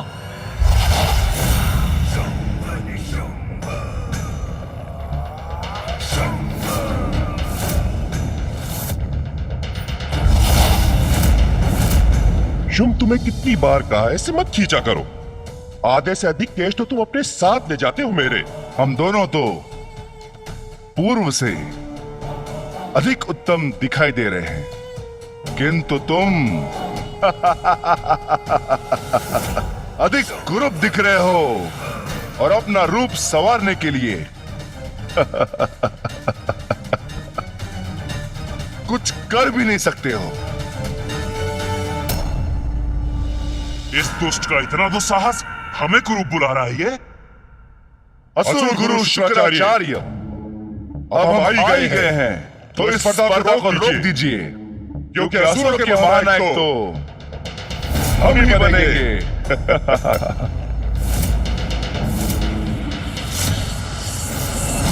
परिहास कर रहे हो?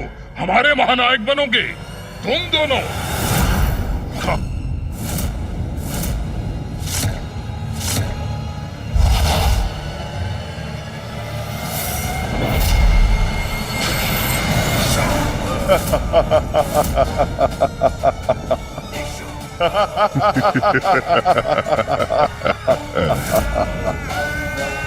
अरे ये दोनों तो पुनः एक हो गए। क्या हम तुम्हें विदूषक प्रतीत होते हैं? कदाचित हमें तुम्हारा वध कर देना चाहिए। तुम्हारा क्यों, तुम सभी का।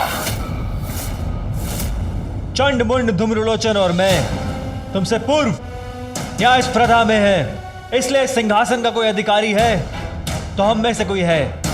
अब यहाँ किसी नवीन प्रतिस्पर्धी का कोई स्थान नहीं है, इसलिए तुम जहां से आए हो वहीं क्यों नहीं लौट जाते? नवीन प्रतिस्पर्धियों का स्थान सदैव रहता है, विशेष रूप से यदि वो शुंभ निशुंभ हो।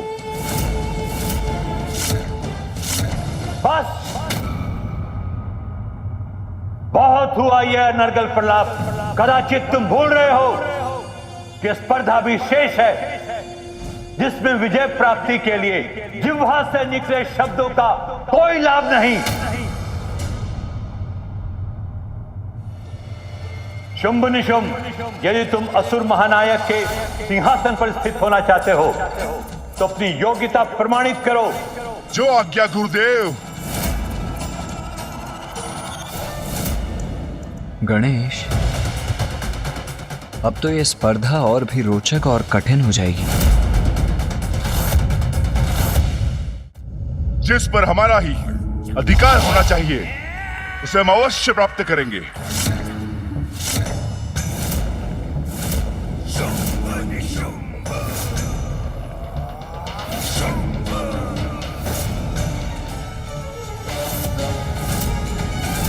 तुम्हारे आने के पूर्व मैं सिंहासन के पद पर सर्वप्रथम था, और अभी भी मुझसे पार पाना इतना सरल नहीं है।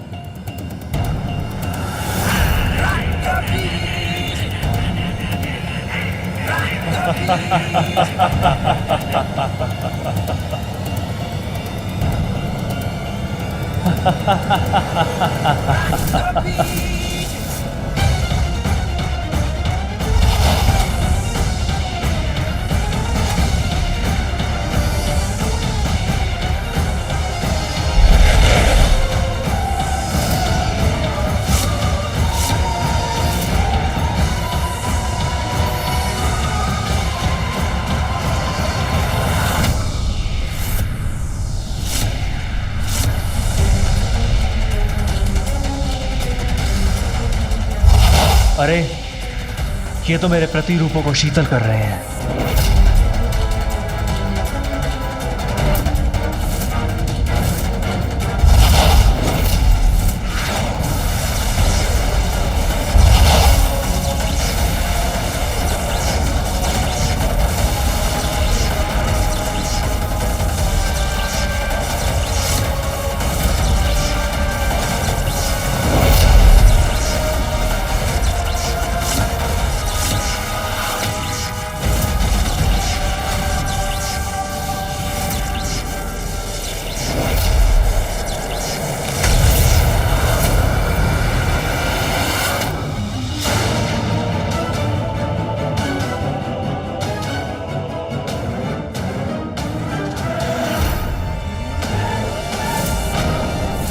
तुम चारों मिलकर भी हमारा सामना नहीं कर सकते।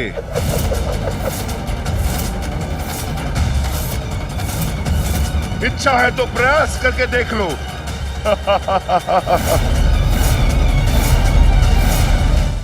भयंकर पराजय होगी तुम्हारी, तुम सबकी। कुछ भी हो जाए दुष्टों, तुम्हें कदापि विजयी नहीं होने देंगे हम।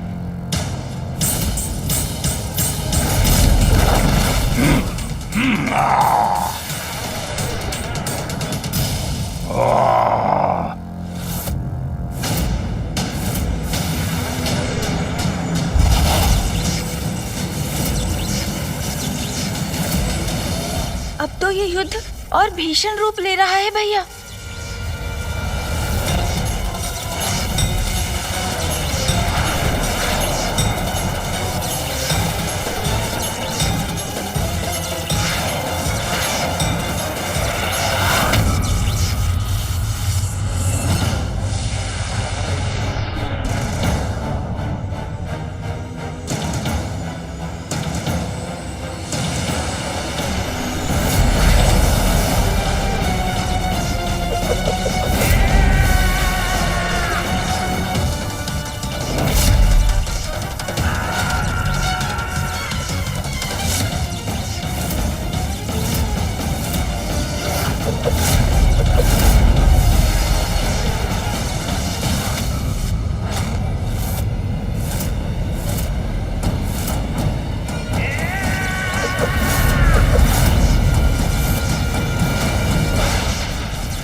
बड़ा ही अनूठा युद्ध है ये। शुंभ और निशुंभ इस प्रकार वार और बचाव करते हैं कि उनके विरोधियों द्वारा उसका अनुमान लगा पाना भी अत्यंत कठिन हो जाता है। हाँ भैया, और इसका सबसे दुखद पहलू ये है कि ये असुर अपनी इन असाधारण शक्तियों का प्रयोग अपनी आसुरी प्रवृत्ति का प्रसार करने के लिए ही करेंगे।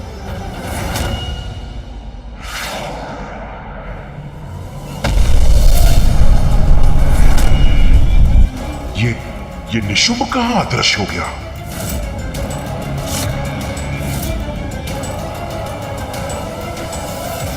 चंड, अब तुम्हारी पराजय समीप है।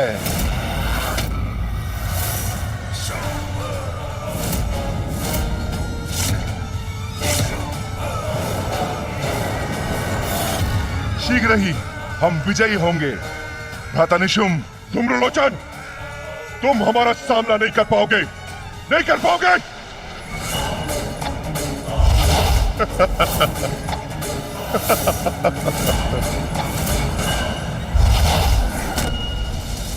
मुंड!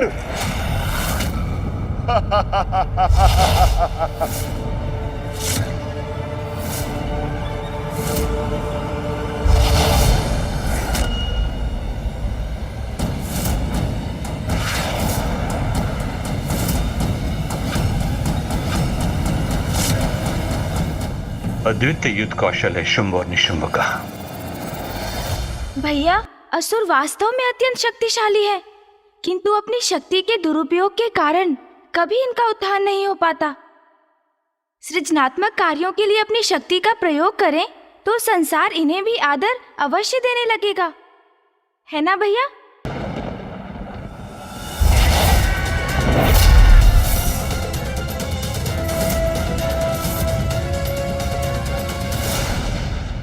विचित्र है ये शुंभ निशुंभ, अद्भुत है ये दोनों। ये दो विरोधी योद्धा तो ज्ञात ही नहीं कर पाते। प्रहार करो।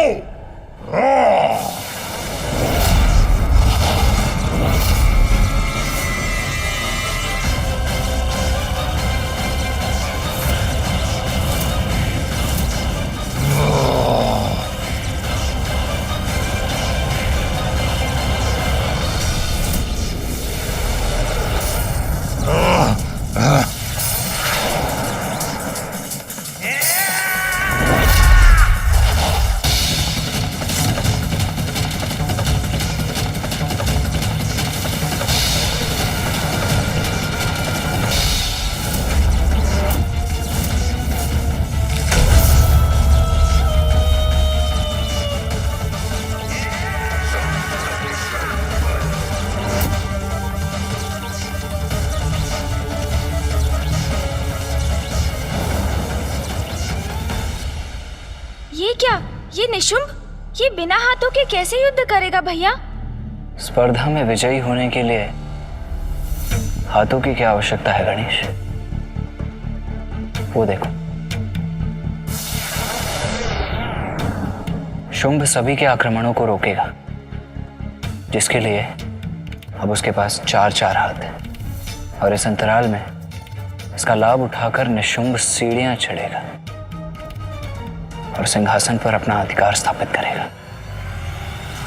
किसी को आगे नहीं बढ़ने दूंगा मैं।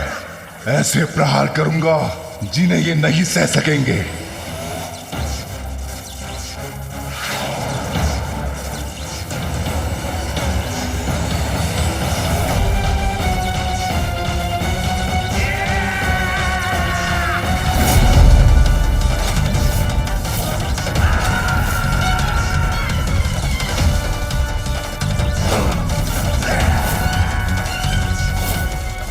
अब तो निशुंभ ही बनेगा नया असुर सम्राट।